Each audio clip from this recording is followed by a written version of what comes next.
start. Welcome to my speedy current affair. और हम आज 2 जनवरी से लेके 4 जनवरी तक के करंट अफेयर के सारे जितने भी डेटा हैं, इम्पॉर्टेंट डेटा हैं, उनको हम देखेंगे और इस वीडियो में कवर करेंगे। तो आप वीडियो में अंत तक बने रहिएगा। तो चलिए शुरू करते हैं। पहला क्वेश्चन हमारा है, ब्रिक्स 2024 की अध्यक्षता संभाली है। तो ब्रिक्स 2024 की अध्यक्षता रूस ने संभाली है। ब्रिक्स क्या है? बी से हमारा ब्राज़ील, आर से रसिया, आई से इंडिया, सी से चाइना एंड एस से साउथ अफ्रीका है। 2001 तक इसको ब्रिक कहा गया और 2010 में जब इसमें साउथ अफ्रीका को शामिल कर लिया गया तो ब्रिक्स बन गया था। एक क्वेश्चन और आ सकता है कि ब्रिक्स नाम किसने दिया है? तो ब्रिक्स नाम ओनील ने दिया है। और इसी के साथ हम रूस को भी देखते चलेंगे। रूस की जो राजधानी है वो मॉस्को है और वहाँ की मुद्रा जो है रसियन रूबल है और वहाँ की भाषा रूसी है और वहाँ के राष्ट्रपति जो हैं व्लादिमीर पुतिन हैं। अच्छा, ब्रिक्स जो है उसका उद्देश्य क्या है? शांति, सुरक्षा, विकास और सहयोग को बढ़ावा देना है। नेक्स्ट क्वेश्चन है हमारा, एम.एस. स्वामीनाथन पुरस्कार से किसे सम्मानित किया गया है? तो एम.एस. स्वामीनाथन पुरस्कार से बी.आर. कंबोज को सम्मानित किया गया है। एम.एस. स्वामीनाथन पुरस्कार क्या है? ये कृषि के नेतृत्व के लिए डॉक्टर एम.एस. स्वामीनाथन पुरस्कार दिया जाता है। जैसे कृषि वैज्ञानिक एम.एस. स्वामीनाथन को सम्मानित करने के लिए trust for advancement of agriculture sciences द्वारा दिया जाने वाला पुरस्कार है। एम.एस. स्वामीनाथन पुरस्कार की स्थापना 2004 में की गई थी और पहला एम.एस. स्वामीनाथन पुरस्कार जो है डॉक्टर नॉर्मन ई बोरलॉग को मिला था। डॉक्टर नॉर्मन ई बोरलॉग को मिला था। और जो बी.आर. कंबोज कौन है? चौधरी चरण सिंह हरियाणा कृषि विश्वविद्यालय के कुलपति हैं। अगला क्वेश्चन हमारा है, हट्टी समुदाय को अनुसूचित जनजाति का दर्जा मिला, यह किस राज्य में है? तो हट्टी समुदाय जो है वो हिमाचल प्रदेश के सिरमौर जिले के ट्रांसगिरी क्षेत्र में है। तो किस राज्य के हट्टी समुदाय को अनुसूचित जनजाति का दर्जा मिला है? तो वो हिमाचल प्रदेश है। और ये जो हट्टी समुदाय है वो सिरमौर जिले के ट्रांसगिरी क्षेत्र में रहते हैं। इनका काम, ये जो एक समुदाय में रहते हैं, इनका काम हाट नामक छोटे से बाजार है जिसमें घरेलू सब्जियां, फसल, मांस बेचते हैं, जिसके नाम पे इस समुदाय का नाम हट्टी समुदाय पड़ा है।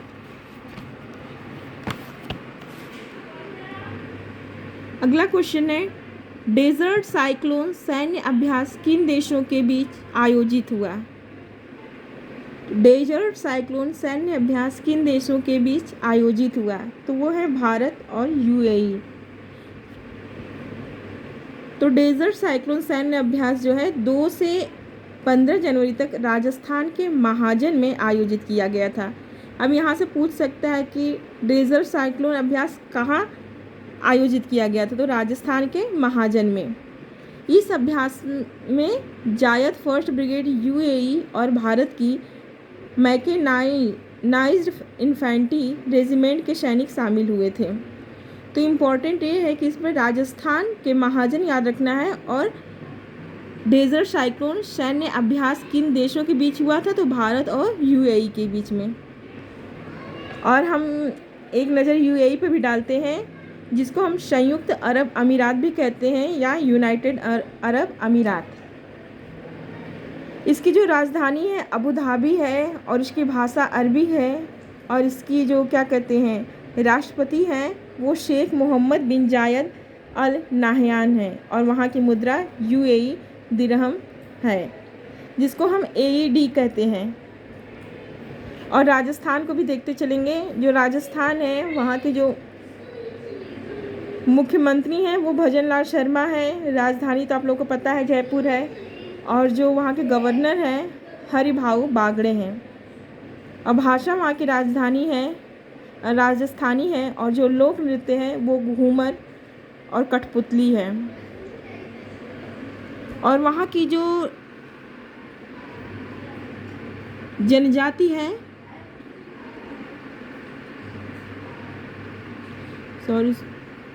अगला है आपका, भारत और किस देश ने अपने परमाणु प्रतिष्ठानों की सूची का आदान प्रदान किया। तो भारत और किस देश ने अपने परमाणु प्रतिष्ठानों की सूची का आदान प्रदान किया, तो वो पाकिस्तान।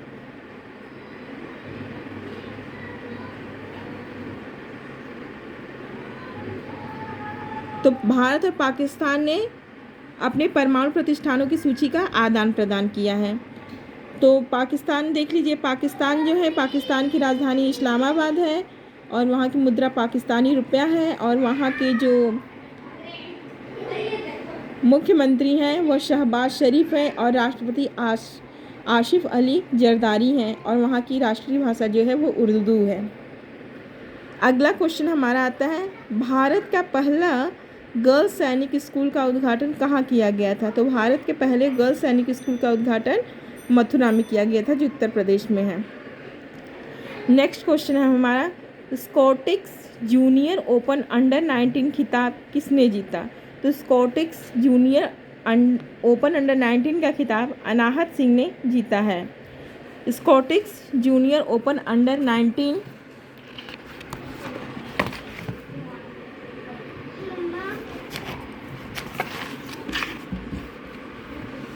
स्क्वैश के क्षेत्र में आयोजित होने वाला एक टूर्नामेंट है जो एडिनबर्ग स्कॉटलैंड में हुआ। स्क्वैश यह एक रैकेट खेल है जिसमें 2 से 4 खिलाड़ी खेलते हैं।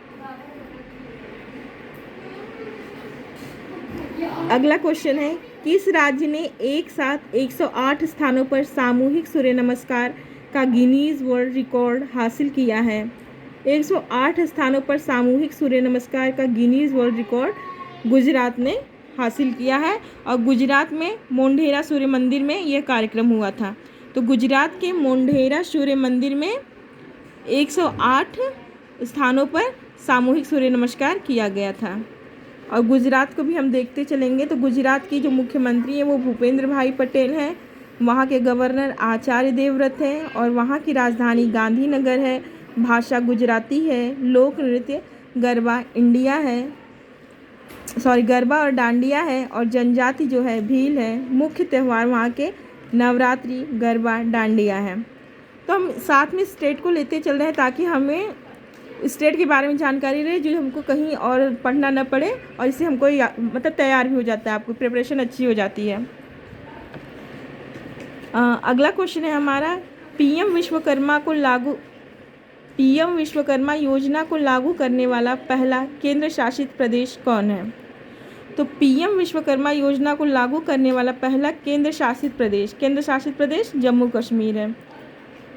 पीएम विश्वकर्मा योजना जो है उसको हम देख लेते हैं। ये क्या है, प्रशिक्षण, जैसे कि बढ़ई, दर्जी, टोकरी, नाई, सुनार, जितने भी सोच लीजिए कि लघु उद्योग हैं उनको, मतलब जितने लोग भी करते हैं उनको प्राप्त करने वाले लोगों को सरकार की तरफ से एक सर्टिफिकेट दिया जाता है और आर्थिक रूप से कमज़ोर लोगों को आर्थिक सहायता प्रदान की जाती है।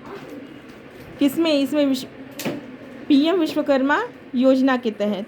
और इसमें शिल्पकारों को 3 लाख तक लोन कम ब्याज दर पे दिया जाता है।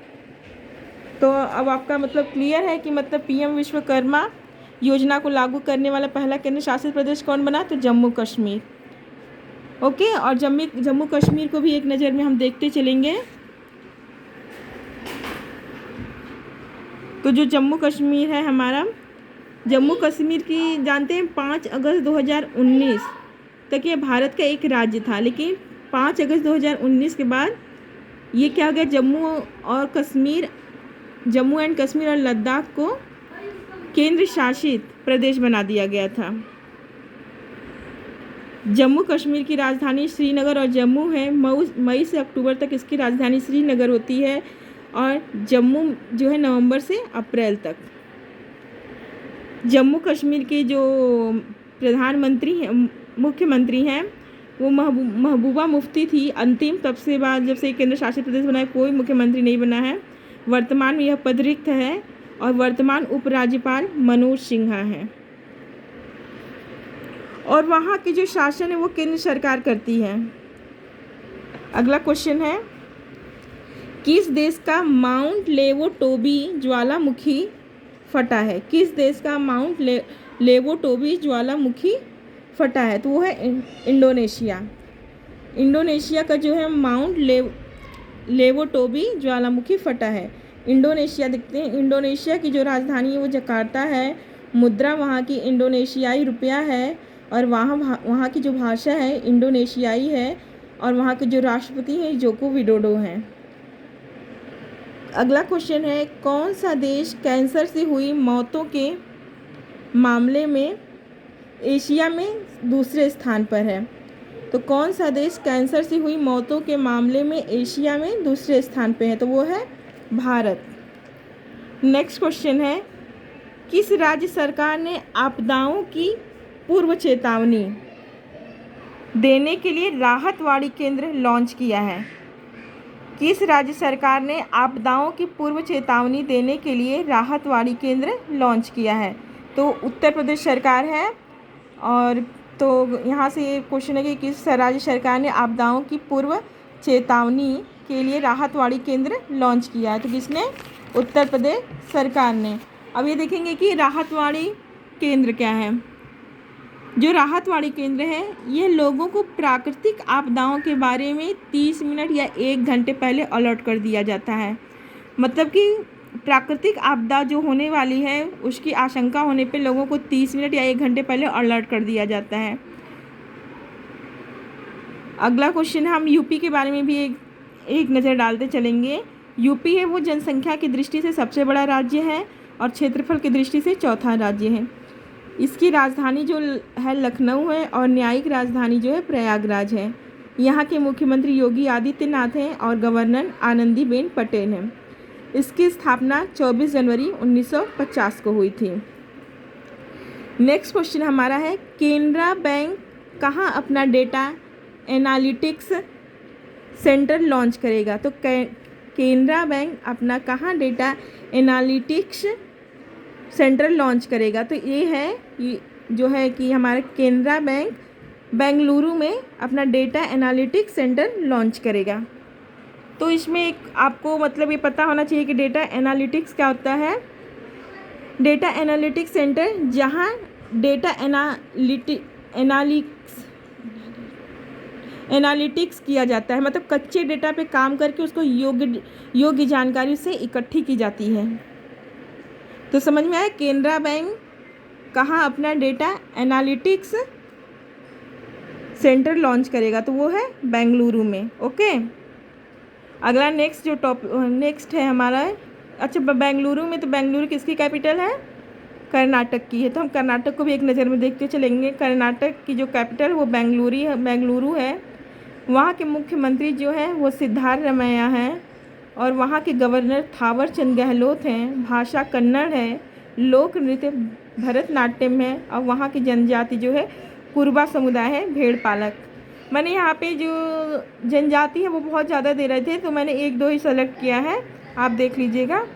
और यहाँ का जो मुख्य त्यौहार है वो कर्नाटक राज्योत्सव है और उगादी है। तो चलते हैं हम नेक्स्ट क्वेश्चन की तरफ। नेक्स्ट क्वेश्चन है हमारा, 100 अरब डॉलर की संपत्ति रखने वाली दुनिया की पहली महिला कौन बनी है? 100 अरब डॉलर की संपत्ति रखने वाली दुनिया की पहली महिला कौन बनी है? तो वो है फ्रैंकोइस बेटनकोर्ट। अच्छा, ये फ्रैंकोइस बेटनकोर्ट जो है ना वो, यह फ्रांस की रहने वाली है। फ्रांसीसी व्यवसायी, लेखिका और अरबपति उत्तराधिकारी भी हैं और ये दुनिया की मतलब 100 अरब डॉलर की संपत्ति रखने वाली दुनिया की पहली महिला भी हैं। तो हम अब 4 जनवरी का डेटा देखेंगे। 4 जनवरी में है हमारा सुप्रीम कोर्ट कानूनी सेवा समिति का अध्यक्ष नियुक्त किया गया है। सुप्रीम कोर्ट कानूनी सेवा समिति का अध्यक्ष नियुक्त किया गया है, तो BR गवई को नियुक्त किया गया है। और इनको ये जो पद जो दिया गया है वो नालसा द्वारा दिया गया है। अब नालसा क्या है? नालसा जो है हमारा नेशनल लीगल सर्विसेज अथॉरिटी है। इसका फुल फॉर्म कभी कभी पूछ देता है, तो नालसा का पूरा फुल फॉर्म क्या है? नेशनल लीगल सर्विस अथॉरिटी है। और ये जो है, जो नालसा है, ये कमज़ोर वर्गों के लिए काम करती है। इसमें हम आगे देखेंगे। इस समाज के कमज़ोर वर्गों को मुफ्त और सक्षम कानूनी सेवा प्रदान करता है। और नालसा को हम हिंदी में बोलते हैं राष्ट्रीय कानूनी सेवा प्राधिकरण। इसका फुल फॉर्म होता है हिंदी में, और इंग्लिश में होता है नेशनल लीगल सर्विस अथॉरिटी। अगला क्वेश्चन हमारा है, किस राज्य की कादियाल साड़ियों को GI टैग मिला है? किस राज्य की कादियाल साड़ियों को GI टैग मिला है? तो इसका आंसर है पश्चिम बंगाल। अब GI टैग क्या है? जियोग्राफिकल इंडिकेशन है। जियोग्राफिकल इंडिकेशन है जो विशेष रूप से किसी विशेष क्षेत्र से संबंधित उत्पाद को मिलता है। मतलब GI टैग जो है किसी विशेष क्षेत्र से संबंधित किसी विशेष उत्पाद को ही मिलेगा, या तो वो किसी स्टेट हो सकता है, वो स्पेशल होता है उस स्टेट में, ये समझ लेते हैं यहाँ से। और जो पश्चिम बंगाल, उसको भी एक बार हम देख लेंगे। पश्चिम बंगाल की जो मुख्यमंत्री है ममता बनर्जी हैं, वहाँ की जो गवर्नर हैं CV आनंद बोस हैं, और वहाँ की जो राजधानी है कोलकाता है। वहाँ का मेन फेस्टिवल दुर्गा पूजा है। भाषा जो है बंगाली है। अगला क्वेश्चन हमारा है, भारतीय नौसेना स्टाफ के उप प्रमुख कौन नियुक्त हुए हैं? भारतीय नौसेना स्टाफ के उप प्रमुख कौन नियुक्त हुए हैं? तो दिनेश के त्रिपाठी हुए हैं। नौसेना का जो प्राथमिक उद्देश्य होता है वो देश की समुद्री सीमाओं की सुरक्षा करना होता है। नौसेना का प्राथमिक उद्देश्य क्या होता है? देश की समुद्री सीमाओं की सुरक्षा करना होता है। अगला है हमारा, आत्मनिर्भर भारत उत्सव 2024 का आयोजन कहाँ किया गया था? आत्मनिर्भर भारत उत्सव 2024 का आयोजन कहाँ किया गया था? आत्मनिर्भर भारत उत्सव 2024 का आयोजन नई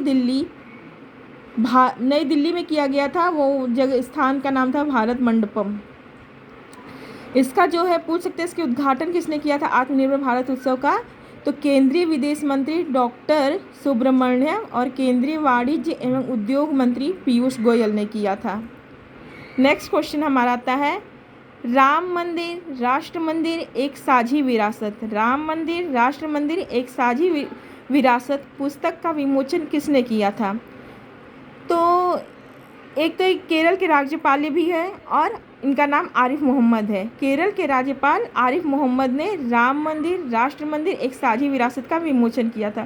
क्वेश्चन ये भी पूछ सकता है कि किस राज्य के राज्यपाल ने राम मंदिर राष्ट्र मंदिर एक साझी विरासत पुस्तक का विमोचन किया था? या तो पूछ सकता है केरल के राज्यपाल आरिफ मोहम्मद ने किस पुस्तक का विमोचन किया था? तो पुस्तक का नाम राम मंदिर राष्ट्र मंदिर एक साझी विरासत है, और इसको विमोचन केरल के राज्यपाल आरिफ मोहम्मद ने किया था। और इसको जो लिखा था गीता सिंह और आरिफ खान ने मिलकर लिखा था। और इस पुस्तक में जो है राम मंदिर से जुड़े ऐतिहासिक सांस्कृतिक आध्यात्मिक पहलुओं पर प्रकाश डालती है। तो जो आरिफ मोहम्मद सिंह हैं वो केरल से बिलोंग करते हैं, तो हम केरल के बारे में देख लेते हैं। केरल जो राज्य है वहाँ की राजधानी तिरुवनंतपुरम है। वहाँ के मंत्री जो हैं पिनाराई विजयन है, और वहाँ के जो गवर्नर है आरिफ मोहम्मद खान है, और जो भाषा है मलयालम है, और जो लोक नृत्य है कथकली है, जनजाति चोलन काइन कुरुम्बा है, और विदेश ठीक ओके।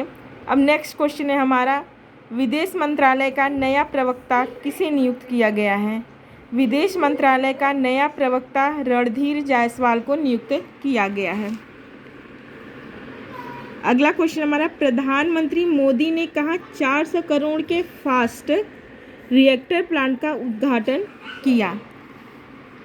प्रधानमंत्री मोदी ने कहा 400 करोड़ रुपए के फास्ट रिएक्टर प्लांट का उद्घाटन किया? तो तमिलनाडु के कलपक्कम में। ये चेन्नई से लगभग 60 किलोमीटर दूर स्थित कलपक्कम में देश के स्वदेशी prototype fast breeder reactor PFBR की कोर लोडिंग का शुभारंभ प्रधानमंत्री की उपस्थिति में हुआ था। तो ये थोड़ा इम्पोर्टेंट है, देख लीजिएगा। प्रधानमंत्री मोदी ने कहाँ 400 करोड़ रुपए के फास्ट रिएक्टर प्लांट का उद्घाटन किया था? तमिलनाडु के कलपक्कम में, और उस जो था उसका नाम क्या था? Core loading. ओके, अगला क्वेश्चन है Mrs India 1 in a million 2023 की विजेता बनी। Mrs India 1 in a million 2023 की विजेता रूपिका ग्रोवर बनी है। नेक्स्ट क्वेश्चन है हमारा, किस राज्य के मुख्यमंत्री ने सामाजिक सुरक्षा पेंशन को बढ़ाकर 3,000 रुपये किया है? किस राज्य के मुख्यमंत्री ने सामाजिक सुरक्षा पेंशन को बढ़ाकर 3,000 रुपये किया है? तो उसका आंसर है आंध्र प्रदेश ने। आंध्र प्रदेश की जो देख लेते हैं कैपिटल जो है वो अमरावती है। वहाँ के जो मुख्यमंत्री हैं N चंद्रबाबू नायडू हैं, और वहाँ के जो गवर्नर हैं अब्दुल नज़ीर हैं। भाषा तेलुगु है, जनजाति चेंचू कोचा गुड़ावा है, और लोक नृत्य कुचिपुड़ी, और त्यौहार जो है संक्रांति और उगादी है। नेक्स्ट क्वेश्चन हमारा है, राम मंदिर के सम्मान में किस राज्य ने 22 जनवरी को शुष्क दिवस घोषित किया था? राम मंदिर के सम्मान में किस राज्य ने 22 जनवरी को शुष्क दिवस घोषित किया था? तो वो है छत्तीसगढ़। अब हमारा नेक्स्ट क्वेश्चन, हम छत्तीसगढ़ भी देखते चलेंगे।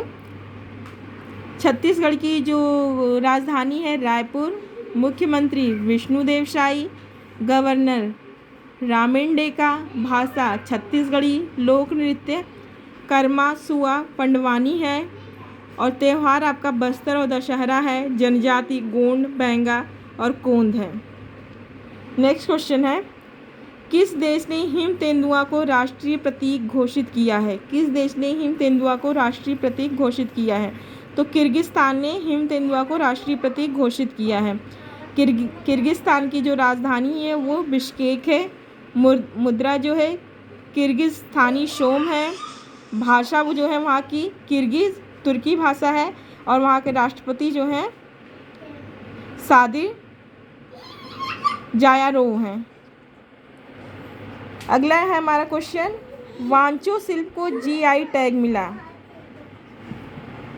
वांचो शिल्प को GI टैग मिला है, और ये मतलब किस स्टेट में है? तो किस स्टेट में है? अरुणाचल प्रदेश में है। ठीक है। अच्छा, जो वांचो शिल्प है उसको GI टैग मैंने आपको बताया था, जियोग्राफिकल इंडिकेशन। ये क्या है? किसी विशेष क्षेत्र में बनी किसी विशेष चीज़ को ही दिया जाता है। ठीक है। तो जो है वांचो शिल्प है वो लकड़ी की नक्काशी का मुख्य केंद्र तिरप जिले का वांचो क्षेत्र है। तो अरुणाचल प्रदेश में तिरप जिला में एक वांचो क्षेत्र है जहाँ पे वांचो शिल्प को GI टैग मिला है। वहाँ पे लकड़ी की नक्काशी होती है। अगला क्वेश्चन है, 10वीं शताब्दी का कदम शिलालेख कहाँ मिला है? 10वीं शताब्दी का कदम शिलालेख कहाँ मिला है? तो वो गोवा में मिला है। अच्छा देखिए, गोवा में मिला तो इसका कदम शिलालेख मिला है, तो इसको एक बार देख लेते हैं कदम शिलालेख है क्या। गोवा के काकोड़ा में महादेव मंदिर में एक कदम शिलालेख मिला है। कन्नड़ और नागरी लिपि में लिखा गया है। कदम शिलालेख को किस लिपि में लिखा गया है? कन्नड़ और नागरी में। इसमें कदम्बों से जुड़ी जानकारी मिली है। अगला क्वेश्चन है हमारा बनता है, अच्छा कदम जो है, कदम वंश के संस्थापक जो थे मयूर वर्मा हैं। अब गोवा को भी देखते चलते, गोवा की जो राजधानी है वो पणजी है। वहाँ के जो मुख्यमंत्री हैं प्रमोद सावंत हैं, और वहाँ के जो गवर्नर हैं श्री PS श्रीधरन पिल्लई हैं, और भाषा वहाँ की कोंकणी है। ये जो है गोवा हमारा सबसे छोटा राज्य भी है, और सबसे बड़ा राज्य आपको पता है कि राजस्थान है। और वहाँ का जो लोक नृत्य फुगड़ी है, और त्यौहार जो है गोवा कार्निवल है। अगला क्वेश्चन हमारा है, किस राज्य में चंदूबी उत्सव मनाया गया? किस राज्य में चंदूबी उत्सव मनाया गया? तो चंदूबी उत्सव जो है असम राज्य में मनाया गया था। चंदूबी उत्सव क्या है? यह वार्षिक उत्सव असमिया संस्कृति और परंपराओं का एक रंगारंग प्रदर्शन है। यह वार्षिक उत्सव असमिया संस्कृति और परंपराओं का एक रंगारंग प्रदर्शन है। नेक्स्ट है, और असम देख लेते हैं। असम की राजधानी जो है वो दिसपुर है। वहाँ के मुख्यमंत्री हेमंत बिश्व शर्मा हैं। वहाँ के गवर्नर लक्ष्मण आचार्य हैं। भाषा असमिया है। लोक नृत्य वहाँ की बिहू है। और जनजाति बोरो, गिरी और कार्बी है। नेक्स्ट हमारा क्वेश्चन है, किसने अपना डायरेक्ट टू सेल स्टारलिंक उपग्रह लॉन्च किया है? किसने अपना डायरेक्ट टू सेल स्टारलिंक उपग्रह लॉन्च किया है? तो स्पेस एक्स ने लॉन्च किया है। स्पेस एक्स क्या है? अंतरिक्ष यान और रॉकेट बनाने वाली एक अमेरिकी अंतरिक्ष कंपनी है। तो स्पेस एक्स क्या है?